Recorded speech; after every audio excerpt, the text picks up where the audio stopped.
3. 모세를 통해 율법들을 주심. 출애굽기의 중요한 주제 중에 하나가 되는 모세의 율법들은 하나님께서 출애굽한 이스라엘 백성들을 통해 건설하고자 하신 거룩한 사회의 청사진입니다. 이 율법들은 제사, 절기, 안식일 등을 잘 지키게 하는 법을 비롯하여 부모를 공경하고 고아나 과부처럼 사회의 약자들의 인권을 보호해주도록 하는 법, 이웃의 재산이나 신체에 피해를 입힌 것에 대해서 정당하게 보상하게 만드는 법, 성적으로 정결한 삶을 살도록 명령하는 법 등과 같이 하나님의 선민들이 거룩한 사회를 유지하기 위해 반드시 실천해야 하는 삶의 다양한 범주들과 연관이 있습니다. 그러므로 출애굽기의 율법들이 단순히 출애굽하여 광야 생활을 하던 이스라엘 백성들만이 지켜야 하는 제사법이나 절기법 등으로만 구성되어 있어서 우리의 현재의 삶에 적용할 필요가 없다고 생각하는 것은 오해입니다. 그리스도인들은 출애굽기의 율법들에서 강조하고 있는 거룩한 신앙 공동체를 위한 다양한 원리들을 가감없이 실천해야 합니다. 이 20장에 소개되는 십계명은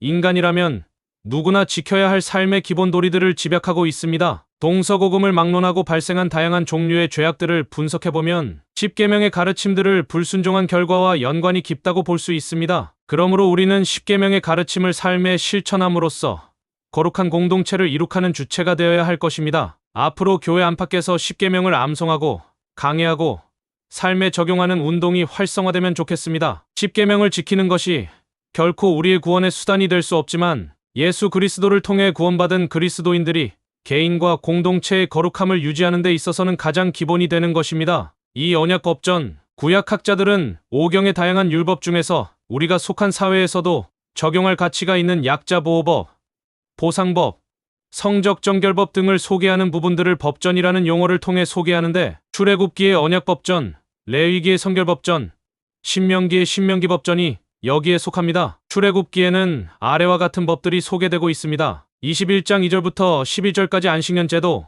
21장 12절부터 36절까지 살인과 상해에 관한 법들, 22장 1절부터 15절까지 가축이나 재산에 대한 보상법, 22장 16절부터 20절까지 성적 불륜에 관한 법, 우상 숭배에 관한 법, 22장 21절부터 31절까지 가난한 자들에게 자비를 베풀라. 3. 성막에 관한 율법. 하나님께서는 출애굽한 이스라엘 백성들이 오랜 광야 생활을 하는 동안 하나님의 임재를 느끼게 하고 안식일과 정해진 절기마다 하나님께 제사를 드리게 하기 위해 성막을 건축하도록 명령하셨습니다. 그리고 성막의 구조와 성막 안에 두는 각 기구의 용도, 그리고 성막의 재료들을 자세하게 설명하셨습니다. 그런데 이 부분에서 특히 강조하고 있는 것은 성막을 짓는데 필요한 재료들을 드리는 백성들과 성막을 건축하는 기술자들의 마음가짐에 관한 것인데 그것은 하나님의 영의 감동을 받아 기쁜 마음, 자원하는 마음으로 드려야 한다는 것입니다. 백성들이 성막을 짓는데 필요한 예물들을 너무 많이 가져와서 모세가 그들에게 그만 가져오라고 명령한 것을 읽을 때에는 큰 감동이 되며 오늘날 교회당을 건축하거나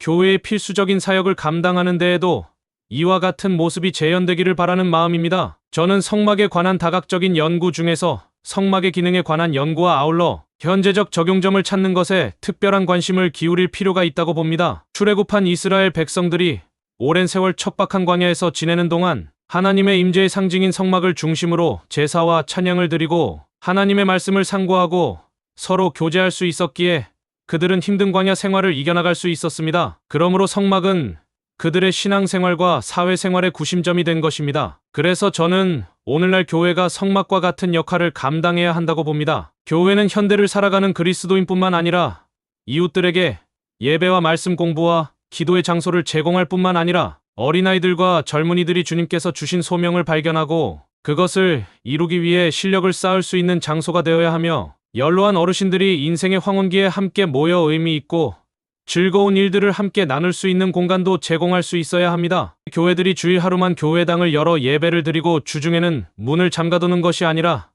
한 주 내내 성도들과 이웃들의 복지를 위해 의미 있는 사역들을 균형 있게 감당할 수 있기를 바랍니다. 맞벌이 부부 자녀들을 위한 공부방이나 독서실, 치매 어르신들을 돌봐드리는 주간 요양실, 노숙자들을 위한 주거 공간, 체육시설, 카페, 어학교실과 컴퓨터 강좌 등을 통해 성도들과 이웃들을 섬기는 것은 교회가 성막의 역할을 잘 감당하는 예가 될 수 있을 것입니다.